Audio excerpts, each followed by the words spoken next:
আসসালামু আলাইকুম। সকল প্রশংসা মহান আল্লাহ তাআলার জন্য, যিনি পরম করুণাময় ও দয়ালু এবং অত্যন্ত মেহেরবান। নমরুদ ইব্রাহিম আলাইহিস সালামের সময়ের পৃথিবীর বাদশাহ ছিল। সে ছিল পৃথিবীর চারজন বড় বড় শাসকের অন্যতম। নমরুদ প্রায় 400 বছর রাজত্ব করেছে। পবিত্র কোরআনে তার সম্পর্কে বর্ণনা করা হয়েছে, পৃথিবীতে সেই সর্বপ্রথম রাজমুকুট পরিধান করেছে এবং নিজেকে খোদা দাবি করেছে। ইতিহাসবিদ ইবনে আসিরের বর্ণনা মতে নমরুদের বংশ পরম্পরা এমন: নমরুদ বিন কিনআন বিন কুশ বিন হাম বিন নূহ আলাইহিস সালাম। নমরুদ শব্দটির উৎপত্তি মূলত নমর ও উদ বা নম্রা ও উদু শব্দটি দুটি থেকে এসেছে, যার অর্থ হচ্ছে জাজ্জল্যমান আলো। কারো কারো মতে আবার এই নামের অর্থ বিদ্রোহী, অর্থাৎ খোদার বিরুদ্ধে দ্রোহিতার কারণে তাকে এ নামে ডাকা হতো। এর আরও একটি অর্থ হলো বাঘিনী। আরবের কিংবদন্তি অনুযায়ী নমরুদকে বাল্যকালে এক বাঘিনী স্তন্যপান করিয়েছিল। ইতিহাসবিদরা নমরুদকে আল জব্বার বা চরম স্বেচ্ছাচারী হিসেবে বিবেচনা করে, যার স্বেচ্ছাচারিতা তার শক্তি, ক্ষমতা ও দস্তের প্রভাবসঙ্গী ছিল। বাইবেল অনুসারে নমরুদ ছিল এক মহাশক্তিধর ব্যক্তি যে ঈশ্বরকে স্বীকার করতে চেয়েছিল। রাজাদের রাজা ছিল নমরুদ। নূহ আলাইহিস সালামের মৃত্যুর পরের বছরে মিশর 42টি রাজ্যের রাজ্যপতিদের একটি সম্মেলন হয়, যেখানে নমরুদ রাজার রাজা, কিং অফ কিংস উপাধিতে ভূষিত হয়। এই খ্যাতি ও সম্মানের শিখরে পৌঁছে তার মানসিকতার পরিবর্তন আসে এবং নিজেকে দেবতা বলে দাবি করে, তার প্রার্থনা করার আদেশ দেয়। আর তখন থেকেই প্রজারা তাকে উপাস্য রূপে তার পূজা ও অর্চনা শুরু করে। হযরত ইব্রাহিম আলাইহিস সালামকে আগুনে নিক্ষেপ। হযরত ইব্রাহিম আলাইহিস সালাম 10 বছর সবার আড়ালে এক গুহায় বসবাস করতেন। হয়তো নির্জনে বসবাস করার জন্য বাল্যকাল থেকেই হযরত ইব্রাহিম আলাইহিস সালাম প্রকৃতি এবং স্রষ্টাকে নিয়ে গভীরভাবে ভাবতে শুরু করেছিলেন। অবশেষে তিনি আসল স্রষ্টাকে চিনতে পারেন, আর তাই তার গোত্রের লোকদের দেবদেবীর অসারত্ব দেখিয়ে দিতে সেসব মূর্তি ভেঙে দেন এবং বলেন, যারা নিজেদের রক্ষা করতে পারে না তারা তোমাদের কিভাবে রক্ষা করবে।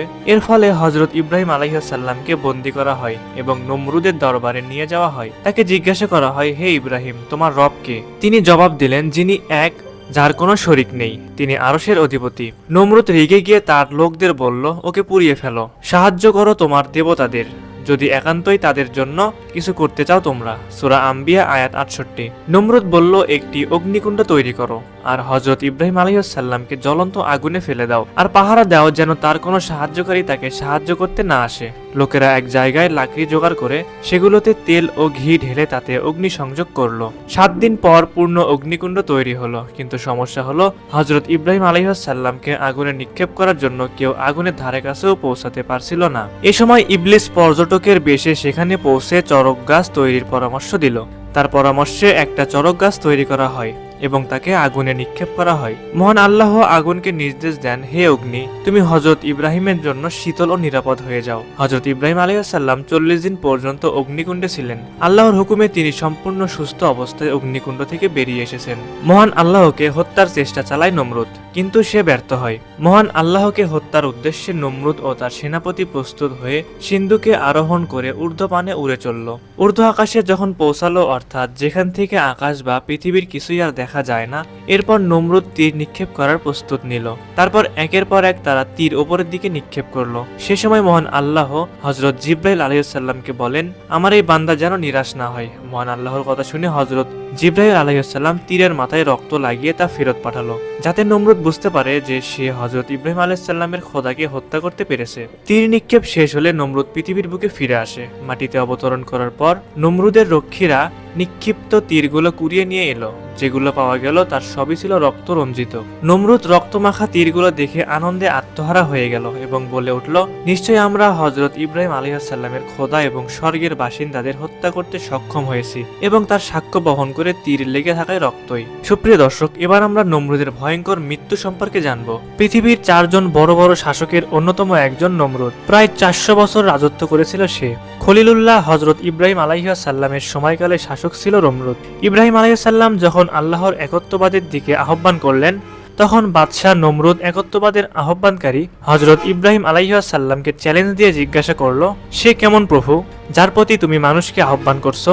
আমাকে তার কিছু বৈশিষ্ট্য শোনাও। তখন হযরত ইব্রাহিম আলাইহিস সালাম বললেন, জীবন মরণের সব শক্তি তারই হাতে। তিনি সমগ্র সৃষ্টির নিয়ন্ত্রণকর্তা ও পালনকর্তা। কারো সাধ্য নেই যে তার এই ক্ষমতার মধ্যে কোনরূপ হস্তক্ষেপ করবে।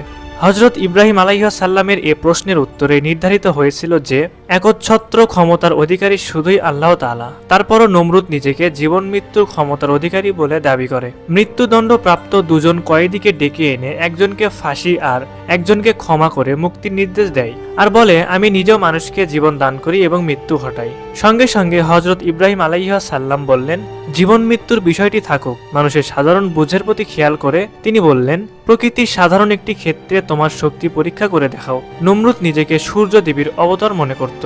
সূর্যকে দেবতা মানার এ ভ্রান্ত আকিদার মূলে কুঠারঘাত করতেই তিনি নমরুদকে বললেন, আমি যার দিকে মানুষকে আহ্বান করি সে আল্লাহ তাআলা পূর্ব দিক থেকে সূর্য উদিত করেন। তুমি যদি সত্যি নিজেকে রব ও সূর্য দেবীর অবতার হিসেবে দাবি করো তবে একবারের জন্য হলেও পশ্চিম দিক থেকে পূর্ব দিকে সূর্য উদিত করে দেখাও। হযরত ইব্রাহিম আলাইহিস সালামের এ দাবির ফলে নমরুদ হতবুদ্ধি হয়ে যায়, তার দাবি পূরণে অপারগ হয়ে যায়। তা করে দেখানো দূরের কথা, হযরত ইব্রাহিম আলাইহিস সালামের কথা শুনেই নমরুদ নির্বাক ও হতভম্ব হয়ে যায়। এ বিষয়টি পবিত্র কোরআনে তুলে ধরা হয়েছে এভাবে যে, আপনি কি ওই ব্যক্তিকে দেখেননি যে ইব্রাহিমের সাথে তার রব সম্বন্ধে বিতর্কে লিপ্ত হয়েছিল, যেহেতু আল্লাহ তাকে রাজত্ব দিয়েছিলেন। যখন ইব্রাহিম আলাইহিস সালাম বললেন, আমার রব তিনি যিনি জীবনদান করেন ও মৃত্যু ঘটান, সে বলল, আমিও তো জীবনদান করি ও মৃত্যু ঘটাই। ইব্রাহিম বললেন, নিশ্চয়ই আল্লাহ সূর্যকে পূর্ব দিক থেকে উদয় করান, তুমি সেটাকে পশ্চিম দিক থেকে উদয় করাও তো। তারপর যে কুফরি করেছিল সে হতবুদ্ধি হয়ে গেল, আর আল্লাহ জালিম সম্প্রদায়কে হিদায়াত করেন না। সূরা বাকারা আয়াত 258। নমরুদ রেগে গিয়ে ইব্রাহিম আলাইহিস সালামকে আগুনে নিক্ষেপ করলো। আল্লাহ তাআলা জ্বলন্ত আগুনকে তার খলিলের জন্য শীতল করে দিলেন। মন আল্লাহ আগুনকে নির্দেশ দেন, হে অগ্নি, তুমি হযরত ইব্রাহিম আলাইহিস সালামের জন্য শীতল ও নিরাপদ হয়ে যাও। সূরা আম্বিয়া আয়াত 69। হযরত ইব্রাহিম আলাইহিস সালাম এর একত্ববাদের আহ্বানে সাড়া না দিয়ে নমরুদ উল্টো আল্লাহ তাআলার সঙ্গে যুদ্ধ ঘোষণার ধৃষ্টতা দেখিয়ে বাহিনী প্রস্তুত করলো। এই ঘোষণার পর সে আকাশের দিকে তীর নিক্ষেপ করলো। এই সময় হযরত ইব্রাহিম আলাইহিস সালাম দূরে আকাশের দিকে আঙ্গুল দিয়ে দেখালেন। দূরে কালো রঙের একটা মেঘ দেখা যাচ্ছিল। যখন সেটা কাছে চলে এলো, লাখ লাখ মশার গুনগুন শব্দে ময়দান মুখরিত হলো। কিন্তু নমরুদ অবজ্ঞার সুরে বলল, এ তো মশা, তুচ্ছ প্রাণী, তাও আবার নিরবস্ত্র। এ সময়ের মধ্যে নমরুদের প্রত্যেক সৈন্যের মাথার উপর মশা অবস্থান নিল। তাদের বুঝে ওঠার আগে মশাগুলো তাদের নাক দিয়ে মস্তিষ্কে প্রবেশ করলো, তারপর দংশন করা শুরু করলো। সৈন্যদের মধ্যে বিশৃঙ্খলার সৃষ্টি হলো। হিতাহিত জ্ঞান হারিয়ে তীরন্দাজরা ঊর্ধ্বে তীর নিক্ষেপ আর পদাতিক সেনারা নিজেদের চারপাশে অন্ধের মতো তরবারি চালালো, যার ফলে একে অপরকে নিজেদের অজান্তে আহত বা নিহত করে ফেললো। মশার সঙ্গে যুদ্ধ চলাকালে নমরুদ পালিয়ে প্রাসাদে চলে এলো। এই সময় একটি দুর্বল ল্যাংড়া মশা তাকে তাড়া করলো এবং কিছুক্ষণ মাথার চারপাশে ঘুরে নাক দিয়ে মস্তিষ্কে ঢুকে পড়লো। এরপর মাথার মগজে দংশন করা শুরু করলো। নমরুদ যন্ত্রণায় অস্থির হয়ে উম্মাদের মতো প্রাসাদে প্রবেশ করলো এবং যন্ত্রণায় দিশেহারা হয়ে পায়ের জুতা খুলে নিজের মাথায় আঘাত করতে শুরু করলো। অবশেষে মাথায় মৃদু আঘাত করার জন্য একজন সার্বক্ষণিক কর্মচারী নিযুক্ত করলো নমরুদ। সুদীর্ঘ 40 বছর তাকে এই দুঃসহ যন্ত্রণা ভোগ করতে হয়েছিল। অবশেষে মাথার আঘাতের ব্যথায় নমরুদের মৃত্যু হয়। তাফসিরে ইবনে কাসির পৃষ্ঠা 686।